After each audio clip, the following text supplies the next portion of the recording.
Selamat malam teman-teman sekalian. Pada kesempatan ini saya akan menjelaskan tentang seorang filosof asal Andalusia atau Spanyol, yaitu Ibnu Rus.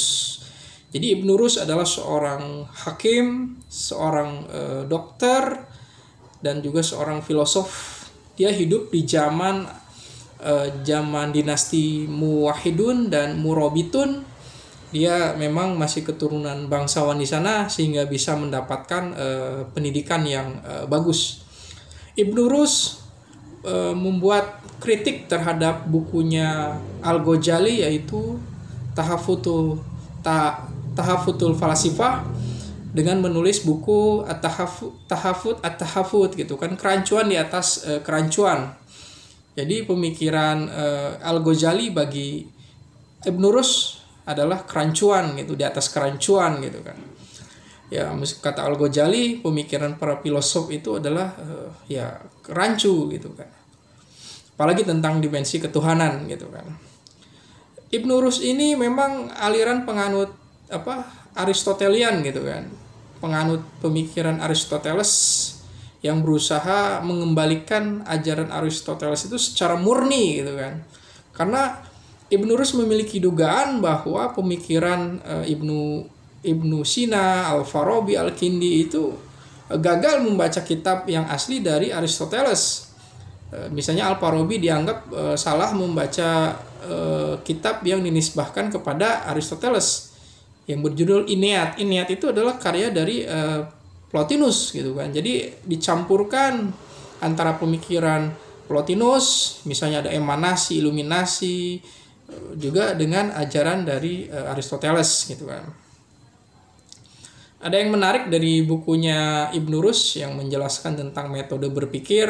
Misal dalam kitab Faslul Maqal dijelaskan bahwa ada 3 metode berpikir. Pertama adalah hitobah, kedua adalah jadaliyah, ketiga adalah burhaniyah. Nah, metode hitobah itu adalah metode yang menggunakan bahasa retorik gitu kan. Retorika ini adalah digunakan untuk membuat orang terkesan, membuat orang terperdaya, membuat orang tertarik, padahal kebenarannya belum tentu, faktanya belum tentu gitu kan. Misalnya saya menggunakan aku mencintaimu, aku akan menunggumu 1000 tahun lamanya gitu kan.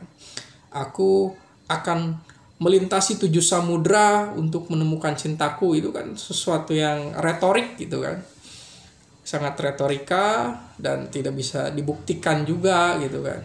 Dan biasanya orang-orang yang pengkhotbah agama akan menggunakan cara hal itu gitu kan. Kemudian adalah metode jadaliyah atau metode dialektika. Dialektika ini adalah digunakan oleh para mutakalimun atau orang-orang ilmu kalam berusaha untuk menghadirkan sesuatu yang benar dan sisinya adalah yang salah gitu kan. Misalnya dalam praktek teologi atau ilmu kalam dijelaskan, jika Tuhan itu satu, maka selainnya adalah tidak benar gitu kan. Jika hanya ada satu Tuhan yang berkuasa, maka selainnya tidak ada gitu kan. Ini sesuatu yang didialektikakan gitu kan, sesuatu yang dibenturkan gitu kan.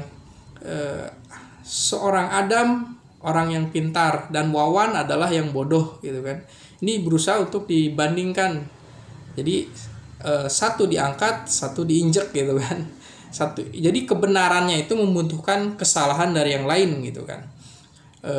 Adam seorang yang disiplin, tapi Wawan tidak disiplin. Jadi kebenaran Adam ini disiplin harus menghadirkan contoh yang tidak disiplin, disatukan gitu kan. Ini kebenaran yang bersifat metode berpikir yang bersifat dialektika gitu kan. Ya, berusaha untuk ribut lah ya, mencari kesalahan orang lain. Kemudian ada metode burhaniyah atau metode demonstratif. Ini biasanya katanya digunakan oleh para filosof. Harus menggunakan silogisme, harus memenuhkan fakta-fakta, baik itu secara deduktif ataupun induktif gitu kan, menyusun faktanya kemudian mendapatkan suatu kesimpulan yang benar. Jadi tidak menggunakan retorika, tidak juga berusaha untuk menghadirkan suatu kebenaran yang tidak kuat gitu kan. Nah, di sini ya kebenaran demonstratif itu bisa ada pada sains dan teknologi, juga kepada kebenaran filosofis juga gitu kan, yang berusaha untuk menghadirkan fakta atau bukti gitu kan. Cara berpikir dari Ibn Rushd ini mempengaruhi Eropa sehingga lahirlah sebut dengan Averroisme gitu kan. Averroisme gitu ya.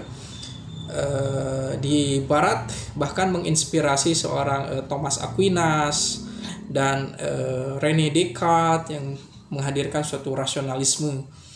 Jadi Thomas Aquinas membaca karya Aristoteles lewat Ibn Rushd, dan kecenderungan rasionalitas juga dipelajari oleh René Descartes, lahirlah rasionalisme gitu kan, dan ada pengaruhnya dari Ibn Rushd itu dengan Averroismenya itu.